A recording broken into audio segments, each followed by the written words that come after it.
এটি বিশেষতকৈও বিশেষ দিন আমাৰ সকলোৰে মৰমৰ শ্ৰদ্ধাৰ শিল্পী মহান শিল্পী জুবিন গাৰ্গৰ জন্মদিন প্ৰতি বছৰে আমি জন্মদিন উদযাপন কৰোঁ তেখেতক কাষৰ পৰা পাওঁ লগত থাকোঁ এইবাৰ তেখেত আমাৰ মাজত কায়িকভাৱে নাই অত্যন্ত দুখৰ সময় সেই সময়তে যাতে তেখেত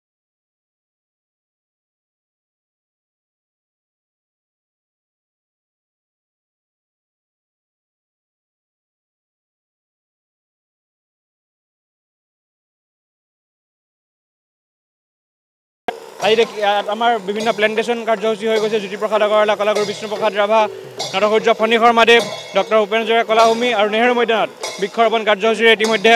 প্লেণ্টেশ্যন বৃক্ষৰোপণ কাৰ্য সমাপন হৈছে ব্লাড ডোনেশ্যন কেম্প চিভিল হস্পিটেলত চলি আছে ইয়াতে বিভিন্ন ক্লথ কালেকশ্যন কেম্প চলি আছে আৰম্ভ হ'ব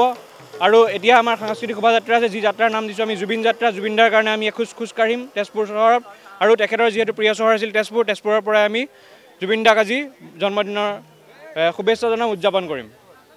আৰু এটি বিশেষ কথা আছে জুবিনদাৰ মহাপ্ৰয়াণৰ পিছত তেখেতৰ শেষকৃত্য কৰাৰ আগমুহূৰ্তত তেখেতৰ হাতৰ চাপ আমি গ্ৰহণ কৰিছিলোঁ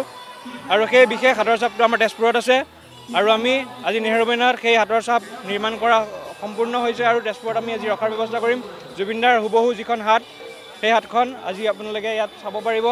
আৰু সেৱা জনাব পাৰিব তেখেতৰ জন্মদিন উদযাপন কৰিব পাৰিম সেইটো আমি জন্মদিনৰ উপহাৰ হিচাপে জুবিনদা আমাৰ মাজত কায়িকভাৱে নাই যদিও তেখেতৰ হাতখন আমি আজি সংৰক্ষণ কৰাৰ ব্যৱস্থা কৰিছোঁ হয় এই ক্ষেত্ৰতো আমি মাত মাতি আহিছোঁ ইতিমধ্যে আমাক জাষ্টিছটো লাগিবই কাৰণ সেই দিনাখন কি হৈছিলে